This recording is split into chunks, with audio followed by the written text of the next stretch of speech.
Okay, so the next chapter is chapter 4, dimensional analysis. Dimensions होते हैं measurement के लिए जो भी आप यूज़ करते हो वो होते हैं डायमेंशंस, ठीक है।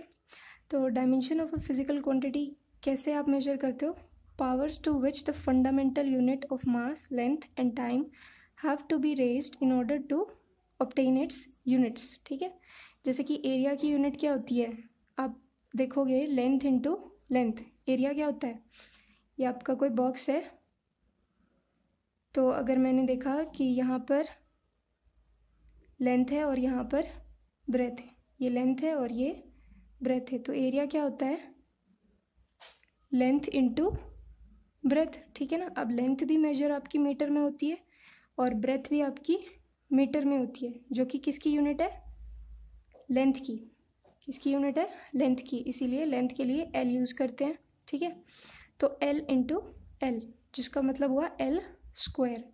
और इसको कंप्लीट फार्मूला में डालने के लिए आप क्या करते हो, मास, देखो यहाँ पर मास नहीं है तो m की पावर 0, l की पावर 2i, और टाइम, यहाँ पे टाइम भी नहीं है तो इसकी टाइम की पावर 0, ठीक है।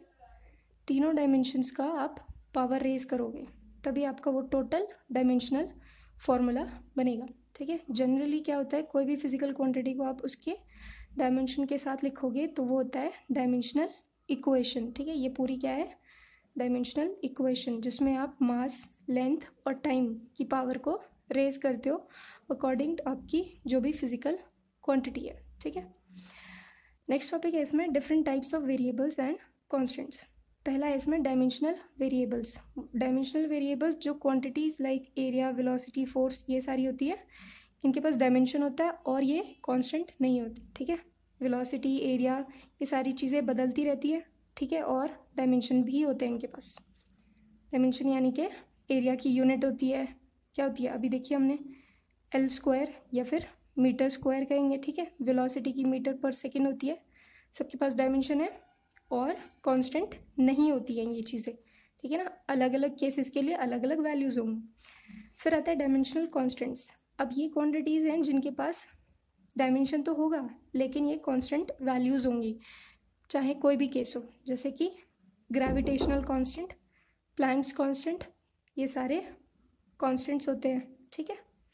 नेक्स्ट है नॉन डायमेंशनल वेरिएबल्स, जिनके पास कोई डायमेंशन नहीं होता बट कांस्टेंट वैल्यूज़ नहीं होती हैं फिर भी, जैसे कि एंगल, स्पेसिफिक ग्रेविटी, स्ट्रेन।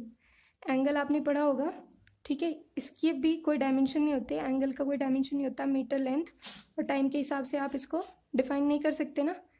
तो एंगल क्या है, डायमेंशन लेस क्वांटिटी है, और क्या है ये, इसकी वैल्यू चेंज करती है, फिर भी अलग अलग केसेस के लिए अलग अलग एंगल्स होते हैं ना। तो ये क्या है, नॉन डायमेंशनल वेरिएबल। फिर आता है नॉन डायमेंशनल कॉन्स्टेंट्स। अब इतना करके आप समझ ही गए होंगे, नॉन डायमेंशनल कांस्टेंट मतलब जिनके पास डायमेंशन तो नहीं है लेकिन वो कांस्टेंट्स हैं, जैसे कि पाई ना, इसके पास डायमेंशन होता है लेकिन ये कांस्टेंट होता है और कहीं भी बदलता नहीं है, ठीक है। उसके अलावा ट्रिग्नोमेट्रिकल फंक्शंस सारे क्या होते हैं, कांस्टेंट्स होते हैं और उनके पास भी डायमेंशन नहीं होते, जैसे कि आपका हो गया cos theta, sine theta, etcetera, ठीक है।